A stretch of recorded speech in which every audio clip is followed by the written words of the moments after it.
Hi hello, എന്തൊക്കെയുണ്ട് വിശേഷം? എല്ലാവർക്കും സുഖമാണോ? അപ്പോൾ ഇന്ന് ഞാൻ കുഞ്ഞാണിയാക്കാൻ്റെ കൂടെ ടാപ്പിംഗ് ചെയ്യാൻ വേണ്ടി കുഞ്ഞാണിയാക്കാൻ്റെ റബ്ബർ തോട്ടത്തേക്ക് ടാപ്പിംഗ് ചെയ്യുന്ന തോട്ടത്തിലേക്ക് വന്നതാണ് കേട്ടോ. അപ്പോൾ എന്താണെന്ന് വെച്ചിട്ടുണ്ടെങ്കിൽ ഇന്ന് കുഞ്ഞാണിയാക്കാക്ക് നല്ല പനിയും ചുമയും കഫക്കെട്ടിൻ്റെ ഒക്കെ അസുഖമുണ്ട്. അപ്പോൾ ഒരു 100 മരം ടാപ്പിംഗ് ചെയ്ത് കൊടുക്കുകയാണെങ്കിൽ അത്രയും ആശ്വാസമാവുമല്ലോ വിചാരിച്ചിട്ട് പോകുന്നതാണ്.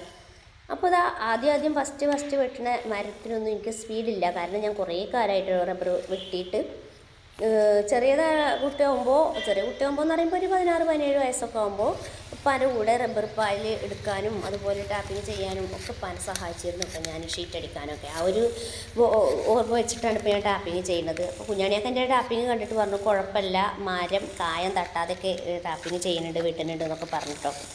പിന്നെ 2-3 മരം വെട്ടിക്കഴിഞ്ഞപ്പോൾ എനിക്ക് എയിമായിട്ടോ. പിന്നെ ശരിക്കും സ്പീഡിൽ ഞാൻ വെട്ടാൻ തുടങ്ങിട്ടോ. അപ്പോൾ എനിക്ക് ഏറ്റവും ഇഷ്ടമുള്ളൊരു ജോലി തന്നെയാണ് കേട്ടോ ഈ റബ്ബർ വെട്ട് എന്ന് പറഞ്ഞിട്ടുണ്ടെങ്കിൽ. അത് കാരണം എൻ്റെ ഉപ്പാക്കും ഉമ്മാക്കൊക്കെ ഇത് തന്നെയാണ് കേട്ടോ ജോലി. എൻ്റെ ഉപ്പ ചെറുപ്പം മുതലേ ഒരു ടാപ്പിംഗുകാരനായിരുന്നു. ഉമ്മ പിന്നെ 10-60 വയസ്സ് ഇപ്പോൾ ഉമ്മാക്ക് ആയിട്ടുണ്ട്. അപ്പോൾ കാലുവേദനയൊക്കെ തുടങ്ങിയപ്പോഴാണ് ഈ ഒരു ജോലി ഉമ്മ ഒഴിവാക്കിയിട്ട് പിന്നെ വേറെയുള്ള എല്ലാ ജോലിക്കും പോകാൻ തുടങ്ങിയത് കേട്ടോ. ഇമ്മി ഒരു ടാപ്പിംഗുകാരത്തിയായിരുന്നു, ഉപ്പി അങ്ങനെ തന്നെയായിരുന്നു. കുഞ്ഞാണിയൊക്കെ എന്ന് പറഞ്ഞിട്ടുണ്ടെങ്കിൽ 9ാം ക്ലാസ് ഇന്ന് സ്കൂളിൽ നിർത്തിയതിന് ശേഷം ടാപ്പിങ്ങിന് ഇറങ്ങിയതാണെന്നാണ് പറഞ്ഞത്. കുഞ്ഞാണിയൊക്കെ പിന്നെ അടിപൊളിയായിട്ട് റബ്ബർ ടാപ്പിംഗ് ചെയ്യും. പിന്നെ കാരണം അത്ര 10-14 വയസ്സിൽ തുടങ്ങിയ റബ്ബർ പിന്നെ ടാപ്പിംഗ് ആണ് കേട്ടോ കുഞ്ഞാണിയൊക്കെ. പിന്നെ എന്താ പറയുക, പിന്നെ ഞാൻ പറഞ്ഞല്ലോ എനിക്കിത് ഏറ്റവും ഇഷ്ടപ്പെട്ടൊരു ജോലി തന്നെയാണ്. അപ്പോൾ കുഞ്ഞാണിയാക്കാക്കും തന്നെ ഇത് ഭയങ്കര ഇഷ്ടമാണ്. ഈ ഒരു ജോലിനോട് ഭയങ്കര ആത്മാർത്ഥമായിട്ട് റബ്ബർ ടാപ്പിംഗ് ചെയ്യും, പാലെടുക്കും ഒക്കെ ചെയ്യുന്ന ഒരു ആളാണ് കേട്ടോ കുഞ്ഞാണിയാക്ക. അപ്പോൾ ഇവിടുത്തെ മുതലാളിൻ്റെ ഒന്നിടവിട്ട ദിവസങ്ങളിലാണ് ഈ റബ്ബർ വെട്ടൽ ടാപ്പിംഗ് ചെയ്യൽ.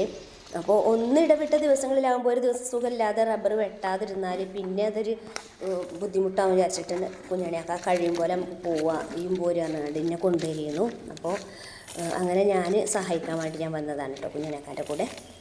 അപ്പോൾ ഇതാ ഇങ്ങനെ തലേ ദിവസം ഒരു ദിവസം മുന്നുള്ള പാല് ചിരട്ടിയിൽ കട്ട പിടിക്കുമ്പോൾ ആ ഒട്ടുകാലും ഇങ്ങനെ മാർക്കിൽ നിന്ന് കിട്ടുന്ന ഒട്ടുകാലൊക്കെ പറിച്ച് കൂടയിലിടും.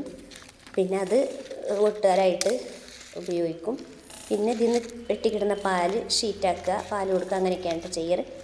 അപ്പോൾ കൂട്ടുകാർ ഇന്നത്തെ വീഡിയോ ഇതാണ്. ഇഷ്ടമായിട്ടുണ്ടെങ്കിൽ ലൈക്ക് ചെയ്യുക. അതുപോലെ നിങ്ങളുടെ അഭിപ്രായങ്ങളും നിർദ്ദേശങ്ങളും കമൻറ്റിലൂടെ അറിയിക്കുക. അടുത്ത വീഡിയോയുമായി വരുന്നവരെ എല്ലാ കൂട്ടുകാർക്കും ടാറ്റാ.